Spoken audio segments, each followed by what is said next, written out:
ಯುಗ ಯುಗಾದಿ ಕಳೆದರೂ ಯುಗಾದಿ ಮರಳಿ ಬರುತ್ತಿದೆ. ಹೊಸ ವರುಷಕ್ಕೆ ಹೊಸ ಹರುಷವ ಹೊಸತು ಹೊಸತು ತರುತ್ತಿದೆ. ಹೊಸತು ಹೊಸತು ತರುತ್ತಿದೆ. ಯುಗ ಯುಗಾದಿ ಕಳೆದರೂ ಯುಗಾದಿ ಮರಳಿ ಬರುತ್ತಿದೆ. ಹೊಂಗೆ ಹೂವ ತೊಂಗಲಲಿ ಭೃಂಗದ ಸಂಗೀತ ತೇಲಿ ಮತ್ತೆ ಕೇಳ ಬರುತ್ತಿದೆ. ಆ ಆ ಆ ಬೇವಿನ ಕಹಿ ಬಾಳಿನಲ್ಲಿ ಹೂವಿನ ನಸುಗುಂಪ ಸೂಸಿ ಜೀವ ಕಳೆಯ ತರುತ್ತಿದೆ. ಆ ಯುಗ ಯುಗಾದಿ ಕಳೆದರೂ ಯುಗಾದಿ ಮರಳಿ ಬರುತ್ತಿದೆ. ವರ್ಷಕ್ಕೊಂದು ಹೊಸತು ಜನ್ಮ ಹರುಷಕ್ಕೊಂದು ಹೊಸತು ನೆಲೆಯು ಅಖಿಲ ಜೀವ ಜಾತಕ್ಕೆ. ಆ ಆ ಆ ಒಂದೇ ಒಂದು ಜನ್ಮದಲ್ಲಿ ಒಂದೇ ಬಾಲ್ಯ ಒಂದೇ ಹರೆಯ ನಮಗದಷ್ಟೇ ಏತಕೋ. ಆ ಯುಗ ಯುಗಾದಿ ಕಳೆದರೂ ಯುಗಾದಿ ಮರಳಿ ಬರುತ್ತಿದೆ. ಹೊಸ ವರುಷಕ್ಕೆ ಹೊಸ ಹರುಷವ ಹೊಸತು ಹೊಸತು ತರುತ್ತಿದೆ. ಹೊಸತು ಹೊಸತು ತರುತ್ತಿದೆ. ಹೊಸ ವರುಷಕ್ಕೆ ಹೊಸ ಹರುಷವ ಹೊಸತು ಹೊಸತು ತರುತ್ತಿದೆ. ಹೊಸತು ಹೊಸತು ತರುತ್ತಿದೆ. ಹೊಸತು ಹೊಸತು ತರುತ್ತಿದೆ. ಭಾಸ್ಕರ್ ಟಿವಿಯ ನನ್ನೆಲ್ಲ ವೀಕ್ಷಕ ವೃಂದದವರಿಗೆ ಶ್ರೀ ಕ್ರೋಧನಾಮ ಸಂವತ್ಸರದ 9/4/2024 ಯುಗಾದಿ ಹಬ್ಬದ ಆರ್ಥಿಕ ಶುಭಾಶಯಗಳು. ಬದುಕು ಬೇವು ಬೆಲ್ಲದಂತೆ ಸುಖವೂ ಇರುತ್ತದೆ, ದುಃಖವೂ ಇರುತ್ತದೆ. ಸುಖ ಬಂದಾಗ ಹಿಗ್ಗದೆ, ದುಃಖ ಬಂದಾಗ ಕುಗ್ಗದೆ ಬಾಳ್ವೆ ನಡೆಸಬೇಕು. ಈ ಯುಗಾದಿ ನಿಮ್ಮ ಜೀವನದ ಕಹಿ ದೂರ ಮಾಡಲಿ, ಸಿಹಿ ಹೆಚ್ಚಿಸಲಿ ಎಂದು ಮತ್ತೊಮ್ಮೆ ಸರ್ವರಿಗೂ ಯುಗಾದಿ ಹಬ್ಬದ ಆರ್ಥಿಕ ಶುಭಾಶಯಗಳನ್ನು ಹಾರೈಸುವ ನಿಮ್ಮ ಶುಭ ವಿಶ್ವಕರ್ಮ.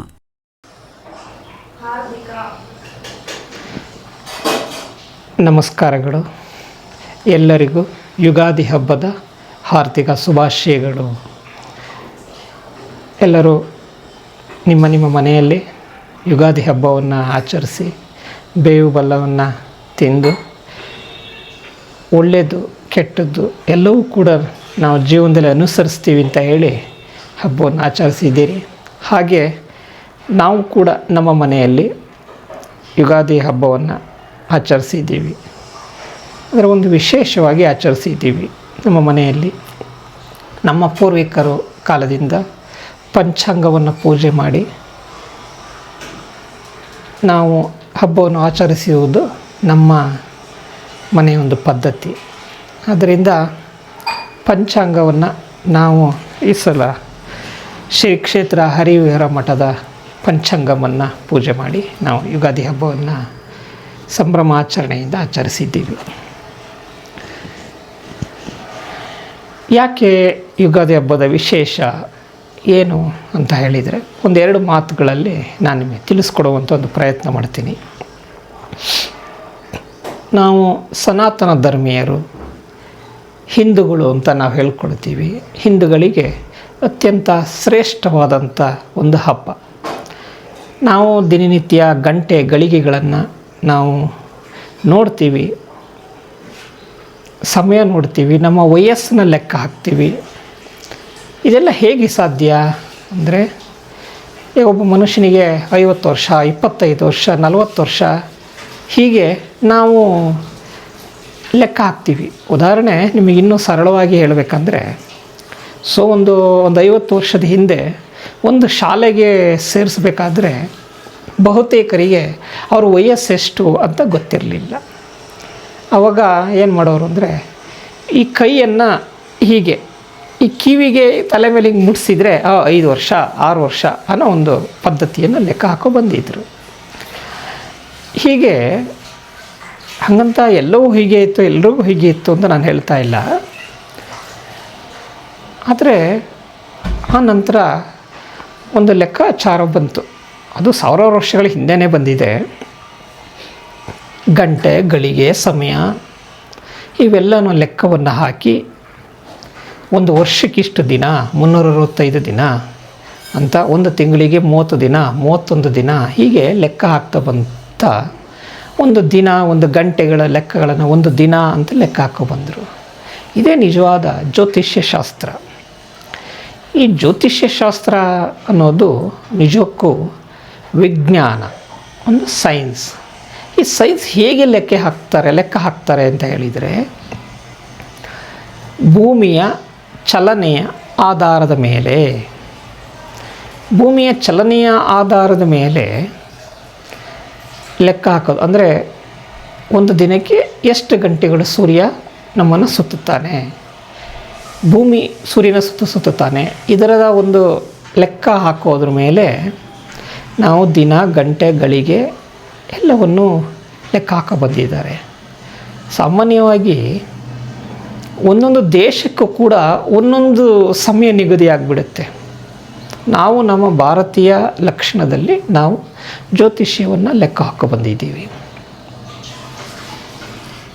ಹಾಗಾದರೆ ಯುಗಾದಿ ಹೊಸ ವರ್ಷದ ದಿನ ಅಂತ ನಾವು ಹೇಳ್ತೀವಿ. ಅಂದರೆ ಒಂದು ವರ್ಷ 365 ದಿನಗಳ ಲೆಕ್ಕ ಹಾಕಿ ಅದನ್ನು ಪೂರೈಸಿದಾಗ ಹೊಸ ಋತುಮಾನ, ಹೊಸ ದಿನ, ಹೊಸ ಗಂಟೆ ಬರೋದನ್ನು ನಾವು ಹೊಸ ವರ್ಷ ಅಂತ ನಾವು ಲೆಕ್ಕ ಹಾಕಿದ್ದೀವಿ. ಅಂದರೆ ಪ್ರಕೃತಿಯ ನಡೆಯುವಂಥ ವೈವಿಧ್ಯತೆಯನ್ನೇ ನಾವು ಲೆಕ್ಕ ಹಾಕಿ ಹೊಸ ವರ್ಷ, ಯುಗಾದಿ, ಯುಗದ ಪ್ರಾರಂಭ ಅಂತ ನಾವು ಲೆಕ್ಕ ಹಾಕೋ ಬಂದಿರೋದು. ಈ ಜಗತ್ತಿನಲ್ಲಿ ಅನೇಕ ಲೆಕ್ಕಾಚಾರಗಳು ಇದೆ. ನಿಮಗೆ ಇನ್ನೊಂದು ಸರಳವಾಗಿ ಹೇಳಬೇಕಂದ್ರೆ, ಈಗ ನಮ್ಮ ವ್ಯಾಪಾರಸ್ಥರಿಗೆ ಗೊತ್ತಿರುತ್ತೆ. ನಾವೇನು ಹೇಳ್ತೀವಿ, ಹೊಸ ವರ್ಷ ಅಂದ ತಕ್ಷಣ ಎಲ್ಲರೂ ಮನಸ್ಸಲ್ಲಿ ಏನು ಅಂದರೆ ಜನವರಿ 1ನೇ ತಾರೀಕು ಅನ್ನೋದು ಹೊಸ ವರ್ಷ ಅಂತ ಲೆಕ್ಕ ಹಾಕ್ತೀವಿ. ಅದು ಒಂದು ಜಗತ್ತಿನಲ್ಲಿ ಮಾಡಿಕೊಂಡಿರೋ ಒಂದು ಲೆಕ್ಕ ಅಷ್ಟೇ, ಒಂದು ಕ್ಯಾಲೆಂಡರನ್ನು ಮಾಡಿಕೊಂಡಿರೋ ಲೆಕ್ಕ. ಅದೇ ನೀವು ವ್ಯಾಪಾರಸ್ಥರ ಹೊಸ ವರ್ಷ ಯಾವುದು ಅಂದರೆ ಇಯರ್ ಎಂಡಿಂಗ್, ಅಂದರೆ ವರ್ಷದ ದಿನ ಅಂದರೆ ಯಾವುದು ಅಂದರೆ ಮಾರ್ಚ್ 31.